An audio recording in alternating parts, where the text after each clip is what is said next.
Aujourd'hui, on dresse le portrait de Lucius Malfoy, personnage charismatique, autant détesté qu'aimé. Ce personnage d'Harry Potter possède une place importante dans la saga, mais qui est-il vraiment ? Saviez-vous que Jason Isaacs avait auditionné pour le rôle de Lockhart et non pour Lucius Malfoy et qu'il a failli refuser le rôle de Lucius ? Voilà ce qu'il a dit à ce propos. J'y suis retournée et j'ai lu la scène en tant que Malfoy et une semaine plus tard, j'ai appris qu'il me proposait le rôle. J'ai dit à mon agent « Dis-leur non, merci beaucoup, je vous suis reconnaissant ». Il m'a dit « Prends le week-end pour y réfléchir ». Pour moi, c'était trop proche du capitaine Crochet ou d'un type de ce genre. Il m'a laissé le week-end et mes neveux m'ont appelé et mes filleuls m'ont appelé. Et puis, tous les enfants que je connaissais, leurs parents m'ont appelé pour me dire que je devais le faire. Pas parce qu'ils se souciaient de ma carrière, mais parce qu'ils voulaient visiter le plateau, j'imagine. Alors, j'ai accepté le job et heureusement que je l'ai fait. Dans le film Harry Potter et l'Ordre du Phénix, il perd au combat face à Sirius Black, alors que dans le livre, il est vaincu par Remus Lupin. Jason Isaacs, l'acteur de Lucius Malfoy, appréhendait le moment où il allait rencontrer Tom Felton, l'acteur de Draco Malfoy, car il pensait que celui-ci était comme son personnage, une peste, alors que, au contraire, il l'a trouvé adorable. Dans certains des jeux vidéo version française, le nom Malfoy est prononcé Malfoy.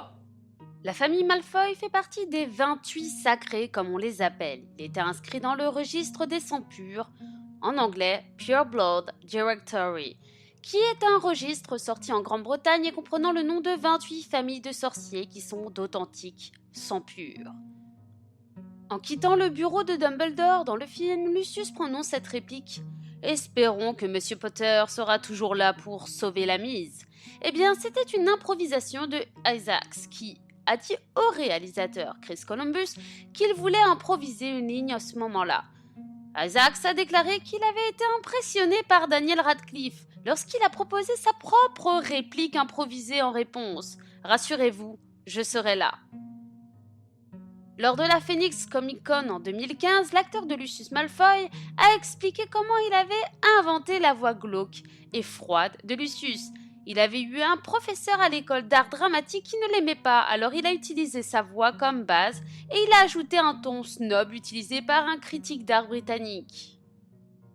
Lucius possédait une collection impressionnante de nombreux artefacts magiques, sombres et d'objets maudits dans sa maison dont il maîtrisait pour beaucoup les secrets. Le père de Lucius, Abraxas Malfoy, était soupçonné d'avoir participé à la retraite prématurée de Nobby Leach, le premier ministre de la magie d'origine moldue, qui a été contraint de démissionner après avoir contracté une mystérieuse maladie. Après que Lucius Malfoy ait été nommé préfet de la maison Serpentard, il a chaleureusement accueilli Severus Rogue dans son groupe social, même si Lucius n'appréciait pas trop le statut sanguin de sang mêlé de Severus. Sirius a même fait une référence au fait que Severus était le petit chien de Lucius à l'école. Lucius avait une très haute estime de Severus, c'est pour cela que Narcissa vient vers lui pour aider son fils. L'ancêtre de Lucius, Armand Malfoy, est venu au Royaume-Uni accompagné de Guillaume le Conquérant. Armand aurait aidé le futur roi et a été récompensé par le manoir Malfoy et des terres. Nicolas Malfoy, ancêtre lui aussi de Lucius, un sorcier du XIVe siècle, profita de l'épidémie de peste noire de l'époque pour se débarrasser discrètement des Moldus et échapper au conseil des sorciers. Brutus Malfoy, un sorcier influent du XVIIe siècle, était le directeur de sorciers en guerre, c'est-à-dire Warlock at War, une gazette anti-moldus. Il entretenait l'idéologie de la supériorité des sangs purs sur les autres sorciers moldus. Septimus Malfoy, sorcier du XVIIIe siècle, était très influent au ministère au point que beaucoup de gens ont affirmé que le ministre de l'époque, Flagorner Osbert, était sa marionnette. Dans le livre La Chambre des Secrets, il est mentionné que la famille Malfoy possède des artefacts moldus, ensorcelés et inestimables, transmis de génération en génération. Et ces artefacts viennent d'échanges entre les ancêtres de Lucius et des Moldus. En effet, même si la famille Malfoy évite le sujet, leurs ancêtres faisaient affaire avec les Moldus et même fraternisaient avec eux. surtout s'il y avait beaucoup à gagner, comme de l'influence, de la richesse ou des terres. Le blason des Malfoy contient un hommage à Serpentard, par la couleur verte et les serpents. On peut y lire la citation Sanctimonia vincet semper, en latin qui veut dire « La pureté prévaut toujours ». Lucius Malfoy est né en 1954 en Grande-Bretagne. Son père est Abraxas Malfoy. Lucius descend d'une famille riche possédant même un domaine familial très ancien, un manoir dans le comté de Wiltshire. Il a grandi dans le luxe. Le manoir de la famille Malfoy est construit sur les terres que Guillaume le Conquérant a données aux premiers membres de la famille, Armand, débarqué avec lui de la Normandie. Voldemort décide d'utiliser le manoir des Malfoy comme repère pour ses mange-morts, qui enferment leurs prisonniers dans la petite cave sous le plancher du grand salon entre 1997 et 1998. Dès son plus jeune âge, Lucius a adhéré à la croyance de supériorité des sangs purs. Pour lui, les moldus sont une aberration et les sorciers qui s'y associent sont une honte au nom du sorcier. Cette éducation vient sûrement de l'influence de son père, un père froid et méprisant. D'ailleurs, toute la lignée semble froide et méprisante, surtout envers ceux qui, pour les Malfoy, ne méritaient pas d'exister. Son père Abraxas est mort d'un cas de variole du dragon alors qu'il était très vieux. Lucius a fait ses études à Poudlard de 1965 à 1972. Il a été comme toute sa lignée familiale dans la maison Serpentard dont il a même été préfet. Il y rencontrera sa future femme, descendante de la famille Black, famille au sang pur également, l'une des 28 sacrés. Au cours de sa scolarité, la haine que Lucius éprouvait pour Dumbledore s'accroissait de jour en jour, Albus devenant le personnage de ralliement des personnes contre les forces des ténèbres. Alors quand Dumbledore fut nommé directeur de Poudlard, Lucius a vu cela comme la pire chose qui soit jamais arrivée à l'école. Lucius avait un visage pâle et pointu, avec des cheveux blonds pâles et des yeux gris froids. Il portait souvent un bâton de marche avec une tête de serpent qui contenait sa baguette constituée d'ormes et de ventricules de dragon et qui mesurait 45,72 cm. Elle a été détruite par la suite. Lors de la première guerre des sorciers, Lucius Malfoy rejoint les rangs de Voldemort et devient un mange-mort en 1970. Après ses études et son mariage entre sang pur avec Narcissa Black, il s'installa dans le manoir Malfoy, venant d'une lignée fréquentant la haute sphère de la société. Lucius fréquenta lui aussi des sorciers haut placés pour agrandir son influence et entrer dans le réseau fermé du ministère de la magie. Grâce à sa place au ministère de la magie, il a pu être un informateur aguerri pour les mange-morts, devenu même un second pour Voldemort. Ce serviteur était un chef efficace. Il était très fier de sa position qui menait au jour de gloire de sa famille. Narcissa a donné naissance à leur fils et unique enfant Draco en 1980. Puis par la suite, Lucius s'est vu confier le journal de Jet du sort, qui plus tard servira à ouvrir la chambre des secrets. Puis Harry Potter arriva, et quand Voldemort vit en lui le garçon de la prophétie, il a voulu s'en débarrasser lui-même, lui causant sa perte provisoire qu'on lui connaît. À la disparition de Voldemort, Lucius s'est fait accuser de complicité en tant que mange-mort, mais possédant le haut fonctionnaire du ministère dans sa poche, il n'a pas eu de difficulté de faire passer sa collaboration avec le Seigneur des Ténèbres pour un ensorcellement par le biais du sortilège de l'Imperius Curse, faisant de lui l'un des soi-disant premiers à revenir du bon côté, ce que le père de Ron Weasley ne croyait pas du tout. Par la suite, Lucius vivait avec sa famille dans son manoir, collectant des artefacts et autres souvenirs sombres appelant sa famille et regrettant l'époque de Voldemort. Il est resté en contact avec Igor Karkaroff, qui a gagné sa liberté en dénonçant d'autres camarades à sa place. D'ailleurs, Lucius souhaitait que leur fils fréquente l'Institut d'Armstrong, où Karkaroff était maintenant directeur. L'école n'autorisait pas l'aîné moldu à y assister. Mais Narcissa ne voulait pas que Draco soit si loin. Il fut donc envoyé à Poudlard. Lucius entra dans le conseil d'administration de Poudlard pour influencer son fonctionnement et saper l'autorité de Dumbledore.